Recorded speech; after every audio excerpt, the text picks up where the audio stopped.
the chance to recover from their FA Cup hangover and go 8 points clear in the Championship race. Normal service resumed in the early stages. Kevin Campbell's 9th strike in 13 games.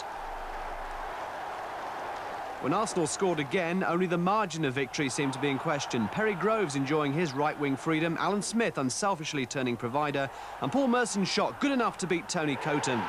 2-0 to Arsenal, and only 14 minutes gone. But then it all went wrong for George Graham's team, Steve Bold giving away a dubious penalty 5 minutes before half-time after allegedly bringing down Arsenal old boy Niall Quinn. Referee Ian Borrett seemed to have no doubts, and Mark Ward duly converted the spot kick to give his side a glimmer of hope. The Arsenal net bulging for only the 15th time in the league this season. That soon became 16, with the North Bank stunned into silence by City's equaliser. Ward's through ball, and a miserable week for Tony Adams, continuing with winger David White beating the offside trap and David Seaman to send the teams in level at 2-2. City's comeback was hard to believe. The Arsenal fans hoped for better things to come, and indeed 1989 Championship hero Michael Thomas could have won it for Arsenal in the second half. His brilliant run deserved a goal. In the end, the width of the crossbar enough to keep Liverpool in the Championship race. George Graham left to reflect on that dubious penalty, which proved the big turning point. Well, one has to ask themselves, could there be a twitching of the old arse? And all at Highbury. It's getting a bit dodgy there. Right, no.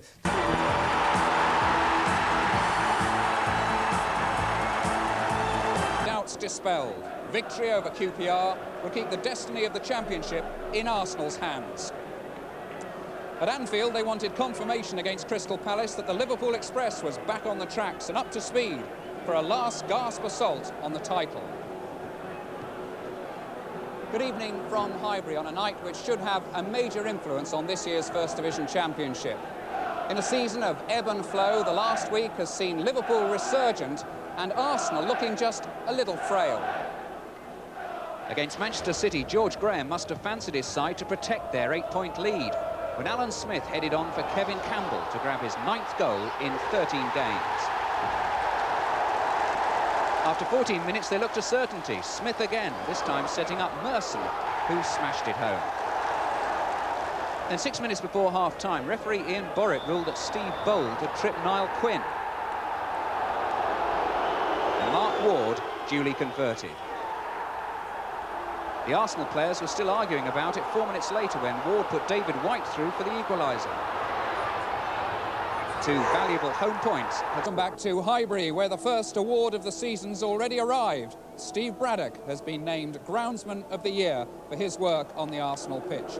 And now to the match itself, Arsenal against Queen's Park Rangers, our commentator, Brian Moore. 20 years ago, Don Howe helped Bertie Mee plot Arsenal's League and Cup double triumph, but tonight Don's emerging QPR side aim to put the Championship skids under his old club. It's a fascinating prospect, with Arsenal having experienced a slight wobble, and even David Seaman, who's been a giant all season in goal for the Gunners, looking human after all. Well, David naturally takes his place in the Arsenal side that sees the return of Anders Limpar to the left flank. He was left out after that Cup semi-final defeat. David Hillier returns to the midfield after missing 2 matches with a gash leg, but there's no place for Michael Thomas.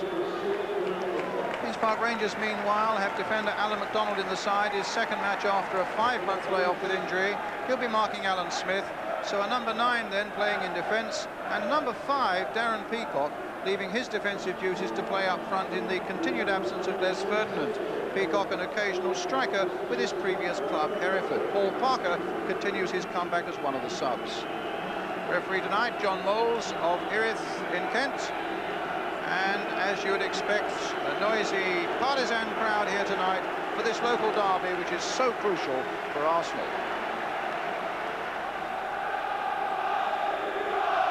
So Arsenal get us underway. Davis, for the moment, lost that ball, but Tony Adams was behind him.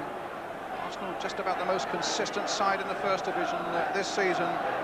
No, really, the Championship battle is firmly in their hands. 3 wins in the last 4. Will carry with it the title, whatever Liverpool do. Long kick from Seaman, up towards Smith. Nodded on by him. Stejskal, the Czech international goalkeeper of QPR. Quickly off his line, Jan Stejskal. his first season at Rangers. Wegley. There's Campbell. Oh, it's a good break for Limpar. But straight at the keeper. A terrific break by Arsenal, though. Not very pretty opening to the game, with both sets of defences pushing up and the midfield very congested. But suddenly out of that midfield sprang Anders Limpar. Caught it well, but straight at the keeper. Revitt. Look at the break by Wilkins. But Winterburn had gone across there well. This is good stuff. Campbell chasing after this one. McDonald! Oh, my goodness. Campbell just needed to get a touch on that one. And I don't think the keeper would have known much about it. Revitt to Sinton. Wegley. Revitt continued the run, the young fullback. Into Wegley again. Rangers have got a few up as well. Sinton's cross. Peacock won't get to it. And a chance for Merson to bring it away. Good bit of play there. And it's Winterburn who suddenly pops up in a forward position. Smith now. And now for Campbell. Good flowing stuff here from Arsenal. Campbell shots. Stejskal down. I think probably it may have just gone outside. It's a lovely move by Arsenal. The length of the field on the way. With Smith again playing a big part in it. His pass to Campbell. Saved by the goalkeeper.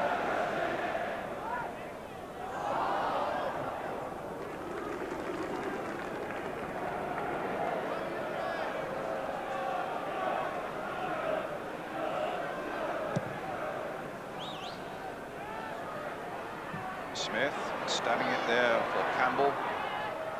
Hillier. Merson. Winterburn going outside him. Acted as a decoy. Good little ball there. Hillier shot, deflected, and the keeper down well. Rangers fans will tell you that Jan Stejskal's in good form over these last few weeks, and he wasn't helped by a deflection here. Hillier's quite powerfully struck shot, but the Czech keeper down well.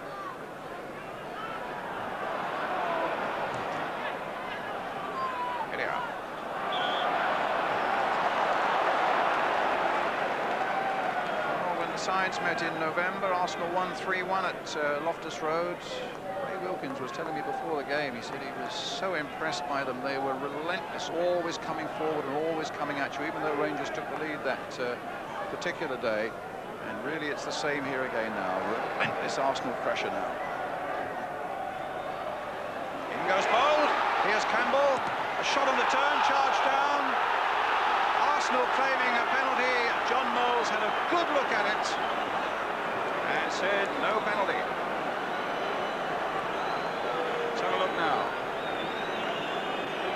Well, it certainly hit Mannix's arm, but I think the referee probably decided there was certainly no intention. It was a case of ball hitting arm, not arm hitting ball.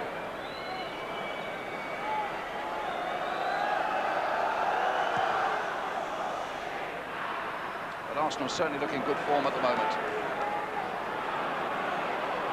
So important really for their championship prospects that they put behind them the disappointment of that semi-final defeat and the 2-2 draw here just after it against Manchester City when they let slip a 2-goal lead.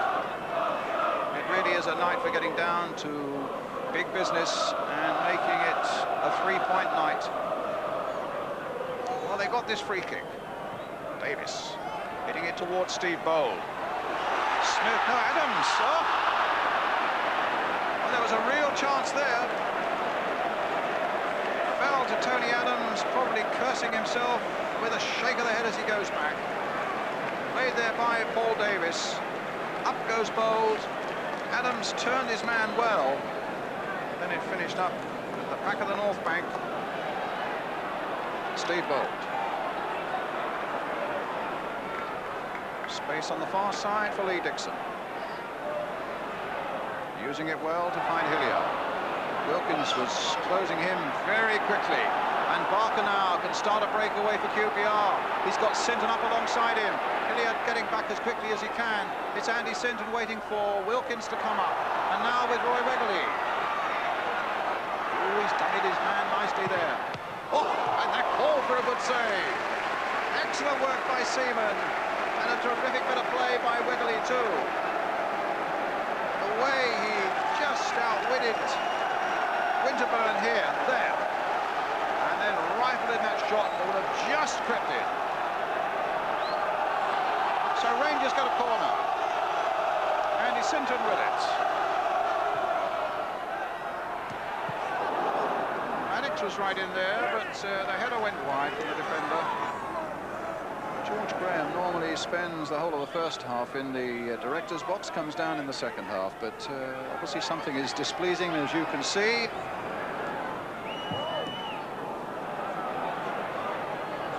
Adams. Donald backpedaling under great pressure from Smith. Merson on the far side. Comes off the defender, Alan McDonald, for another Arsenal corner. Deep into time added on at the end of the first half now.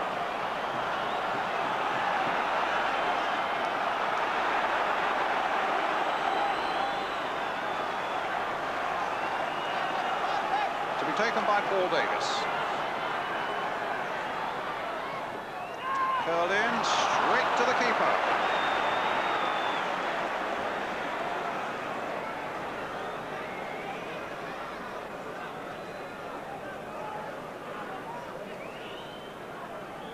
Half-time whistle. A really entertaining first half, with Arsenal having much the better of it and playing some good football into the bargain, but Rangers defending superbly throughout that 45 minutes.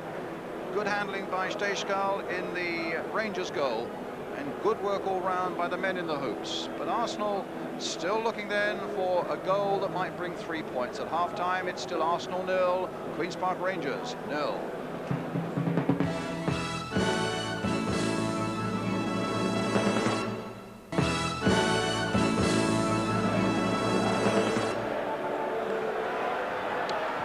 Rangers get the second half underway in those hoop shirts.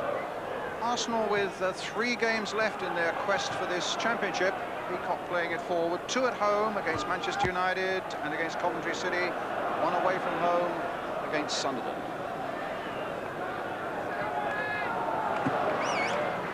Adams getting it back.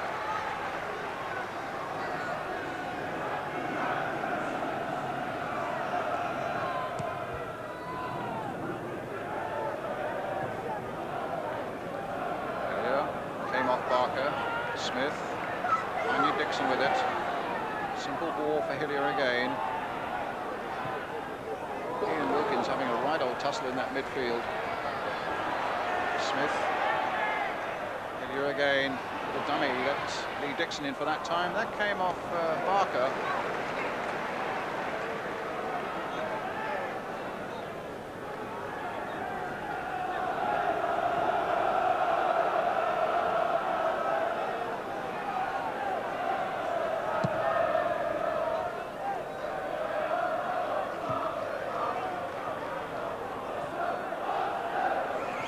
For Smith, and now for Campbell's on the chase. Kevin Campbell chasing hard, and Stejskal didn't panic at all, the goalkeeper there. Stood his ground well. Giving Campbell again not only a chance to show what pace he's got, but the strength of the man holding off the defender. Up goes Peacock, wins that header too.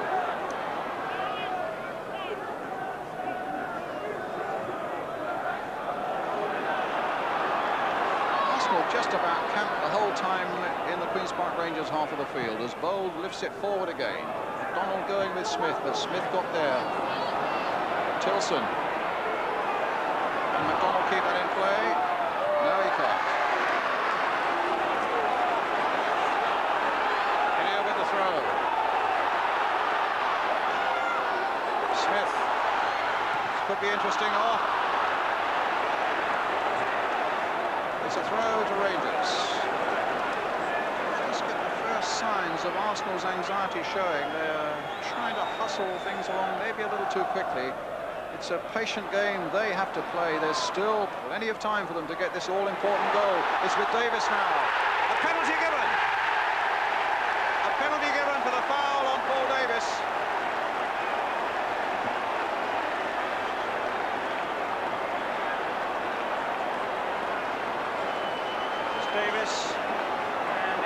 Tilson who brings him down. A crucial moment this in Arsenal's season. Dixon with the shot, and a goal!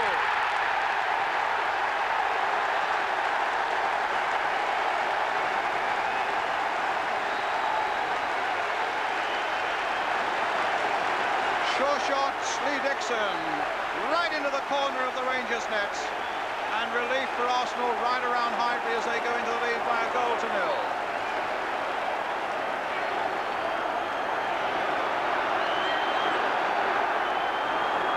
Revit with the clearance now for Rangers. And it came, as I was saying, at just the point when you suspected that Arsenal were getting just a little too anxious.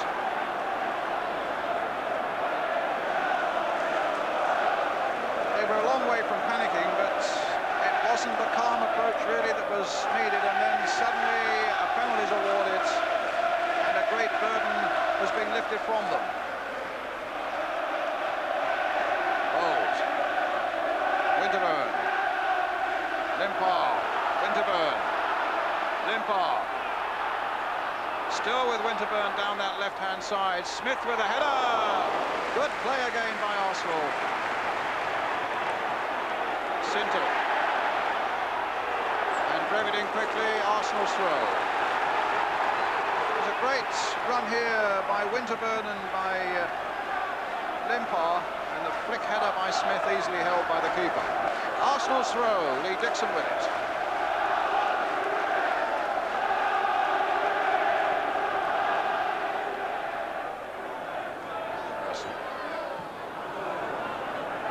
Davis. Dixon in here. No penalty given there.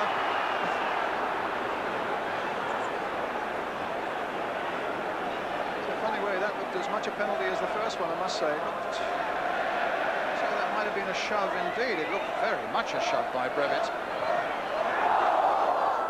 Suddenly Barker's on the loose, and suddenly Sinton's gone through the middle as well.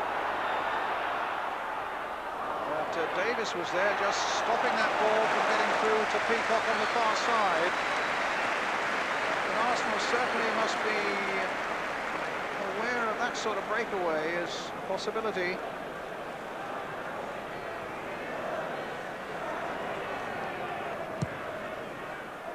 Long clearance by Davidson. Campbell, great save, Merson! It's 2-0.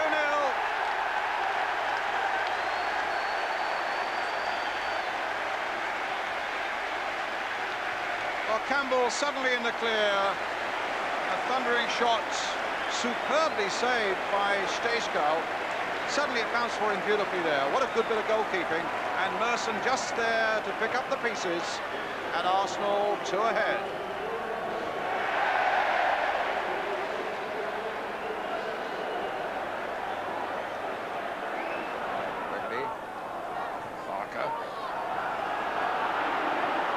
Increasingly difficult through these midfield areas is Simon Barker, making some good runs from midfield, and here's Sinton. Curl there, it's curling wickedly. It's just going wide of David Seaman's goal. Took Dixon out well here. As you can see, it was curling, but not curling enough for Rangers. There goes the final whistle. A vital victory for Arsenal by 2 goals to nil. They really steamrolled over Queen's Park Rangers over 90 minutes. They played some good football in the process. There's no disputing that. They were just beginning to look a bit anxious when the penalty award came, and Lee Dixon slotted that one home early in the second half. And then Paul Merson added a second soon after it, after an excellent save by Stejskal from Kevin Campbell. Arsenal, for all the pressure, deserved the victory, but a lot of credit too for the battling qualities and the team spirit of Queen's Park Rangers. Final score then here on this crucial night in the League Championship. Arsenal 2, Queen's Park Rangers 0. So it's as you were at the top, with both contenders winning at home. The gap remains at 3 points. Good news for both managers, but probably George Graham the more relieved. I don't think relieved is the right word, really. I think it was a good performance tonight. I thought they played a lot more control football, a lot more passing. I think first half we did well, but we just didn't get the breakthrough. In the second half, once we got the penalty, I don't think there was any question about it. I believe I've got the best footballers, and I just feel maybe some of them this season have been feeling sorry for themselves. It's been a traumatic season for Liverpool Football Club, and I just feel that maybe some have felt a little bit sorry for themselves, and just maybe needed reminding what this club was all about. And if they can retain the passion that they're shown, then I'll be a happy man. I've always been confident since the beginning of the season that we'd do well. We're up there, we're going in the final straight, with a couple of games to go. We are leading, so our destiny is in our own hands, and we've got a good chance. We mustn't get carried away. We've played 2 games, and we've had 2 very good results. And that's still to be tested when we go away from home, but it's something I would like to pursue. I think at the end of the day, you try and play a system which suits your players, and obviously there's the history of this football club is that they've played good football. They've always gone forward, always tried to win games, always tried to win them with a bit of flair, and it's something we must try and retain. Well, let's have a look at the bottom of the Ball table. ends up in the Rangers net. The penalty already given, though. Nerve-wracking moments for all the Gunners fans, but Lee Dixon keeps his cool. Rangers beaten only once in 13 coming to Highbury, always make it tough. But Arsenal get their second, a typical piece of work from Campbell. A great stop from Stayskal, but Paul Merson makes it safe. Arsenal need the points more than a stylish performance. I'm a victim of Parkinson's disease. Matt Taylor met Ray recently. Ray Kennedy is still coming to terms with his illness. Visiting the scene of former triumphs with his children and girlfriend Audrey is difficult for a man who was once the darling of both the North Bank and Liverpool's Kop. Success came early for Kennedy. As a raw 19-year-old, he was Arsenal's top scorer in a double-winning side that included Charlie George, Frank McClintock and George Graham. The goals continued to flow after Bill Shankly took him to Liverpool. Bob Paisley switched him to midfield, and Kennedy's 8 years at Anfield saw 3 European Cup wins, 5 league championships and a host of other triumphs. Club success led to international recognition, and although he deserved more than his 17 caps, he still made his mark with typical cool finishing. But things began to go wrong after joining Swansea. Kennedy knew that his coordination wasn't as good as it should have been. He realises now that he'd had problems for many years. I had trouble fastening buttons when I was at 19 at Arsenal. My hands always felt cold and numb. That was difficult, but that could have just been a clumsy person, although I don't have it now. So looking back to 19, there was problems there that didn't cause us problems in my footballing world. But as the years progressed, I started to get, my arm was stiff, my legs were stiff, my hamstrings were, and I really started to stiffen up. And I found it very difficult towards the end, especially at Swansea, when things went totally wrong there. But it wasn't until 5 years ago that doctors diagnosed Parkinson's disease, an incurable condition with devastating effects. I think if I hadn't been a sportsman, I could have coped with it a lot better. But it's frustrating when you can't walk and you can't get out of bed and things in the morning. People only see you when you're well, and it's not their fault, but they don't see the times when you can't move and that. It's difficult when you're stuck in doorways and cars and supermarkets and they say, oh, that's so, that's and you're stuck there and you think, I wish I wasn't. It's embarrassing to have been where I've been, and to be what I am now, what people think I am now. As he approaches 40, Kennedy is looking to the future. He's planning to write a book about his disease and its effect on his playing career. 2 great clubs. I've been very fortunate to play for 2 fantastic clubs. I couldn't have played for any better, really, and had a good career thanks to them. Arsenal, when I was young boy, I remember them saying to me, remember who you are, what you are, and who you represent. I'll never forget that. They told us when I was young, like 16 and a half, and I'll never forget it to this day. And then Liverpool, who I think finished me off into a better player. I just feel I've been left short a little bit. But I've had a good career up till then. But I still love football, still enjoy it, and I'm just looking forward to the day and see my own mates. And whatever's happened to Arsenal, whatever happens to Liverpool, I'm grateful for playing for both clubs. Well, I made Ray Kennedy the player of the 70s. I felt that his success with Liverpool and winning the double at Arsenal made him a truly outstanding player.